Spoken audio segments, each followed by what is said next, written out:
everybody, and welcome to NFL Live. It's a holiday weekend. We have a great Friday show for you today. So Saquon Barkley, did you hear this? He thinks last year's Eagles team is top 5 all time. Our crew has some thoughts on that. Also, as you know, it's yearbook season, so our friend Bill Barnwell, he's dishing out some superlatives. Find out who received what this offseason. Plus, Derrick Henry. Hey, this man got paid this week. Sits down with King Henry to find out all about his role in the resurgence of the running back position. We have Mina Kimes with us. We have Kevin Clark with me here in studio. And Bill Barnwell, now he's been gone for a while because he and his wife just welcomed their first child. Graham, congratulations, Bill. You getting any sleep? I know everybody asks that with new parents. More sleep than I get during a typical NFL season. So a little worse than your typical off season, but I'll take it so far. Okay, I guess that bar isn't very high then. All right, meanwhile, the Lions are sleeping a lot better now that Aiden Hutchinson has been cleared to return. Hey. The defense took a big hit after Hutchinson went down in Week 6 of last season. In their first 5 games, they ranked top 7 in pass rush win rate. Say that 3 times fast. Sacks per game and opponents' yards per dropback. Then, without Hutch, they ranked in the bottom 6 in every single one of those categories. Here he is yesterday on whether he has some added motivation now returning from injury.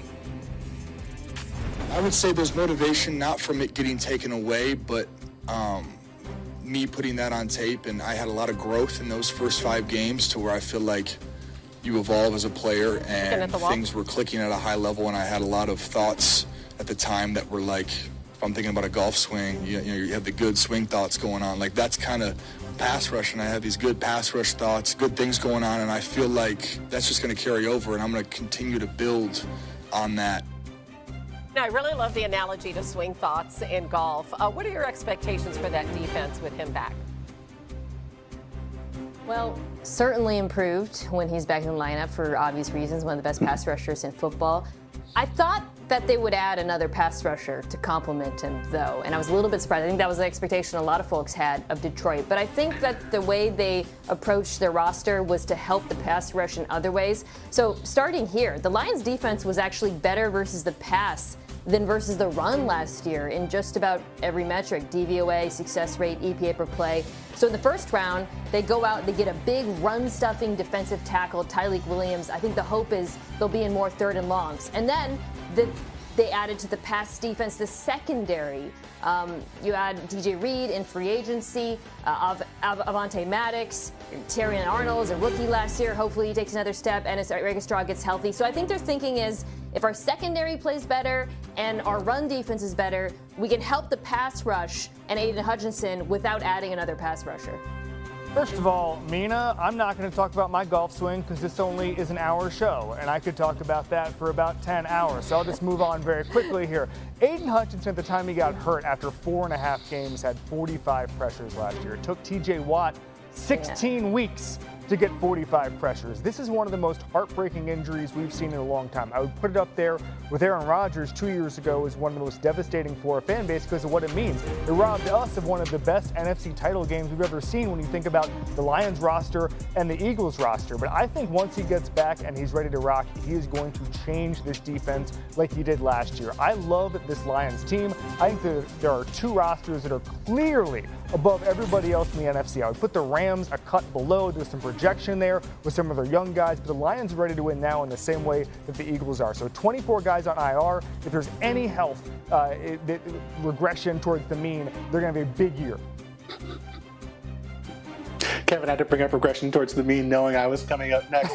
Kevin's absolutely correct. Aiden Hutchinson was playing at a Defensive Player of the Year level last year, and the Lions had to change the way they played once he and Marcus Davenport went out.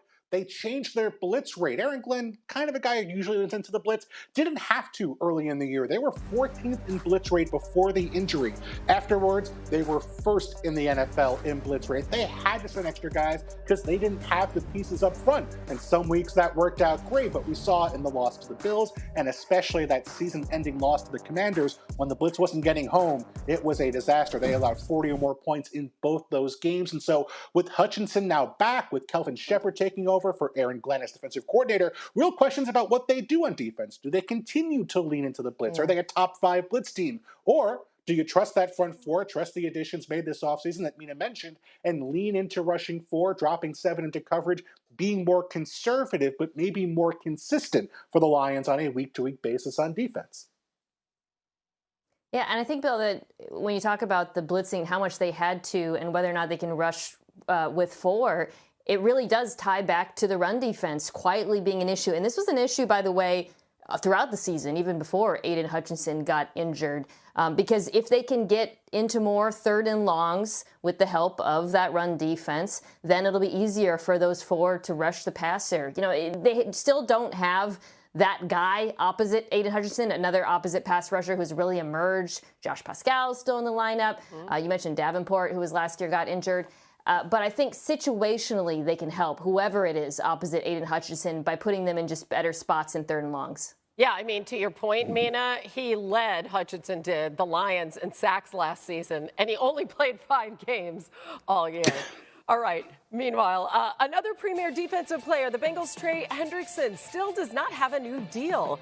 He's accounted for 39% of the Bengals sacks over the last 3 seasons. That's the most in the NFL. The next 2 players on that list, Myles Garrett and Max Crosby, and as you know, both those guys have signed extensions. Their average salaries, $40 million and $35.5 million, respectively. Bengals star quarterback Joe Burrow has found himself now advocating for yet another teammate to get paid. I think he's doing what he thinks is best for his career, and I support him in that. You know, Trey's a smart guy, just like anybody. You know, I'm sure there's things that he'd like to have back, but he's very well thought out in his process, and he's a guy that deserves to get paid and get paid what he wants and what the market is. So, you know, like I said, we'll see what happens with that. But, you know, I love Trey and hope he's with us. I mean, Kevin, what do you make of Burrow having to publicly ask for a teammate to get paid, just like he did for Higgins and Chase? Yeah, I'm going to talk to Joe Burrow directly here. Kids at home, earmuffs, don't listen to this. Bullying works, okay? Bullying is an effective tactic in this situation. The Bengals have been bullied into operating with some players like they haven't before. I think in a different era, they would not have signed T. Higgins to the deal that they did. Heck, they may not even sign Joe Burrow if he wasn't as special as he was. And so for me, I look at this team right now and I see Trey Hendrickson, top 5 since he got there in sacks, pressure rate, pressures. And I'm seeing a guy that any other team that's competing in the AFC would have locked up a couple of years ago. I look at the AFC and the contenders with those quarterbacks, Josh Allen, Lamar Jackson, Patrick Mahomes. Every other front office and ownership is more committed to winning. So Joe Burrow is using press conferences and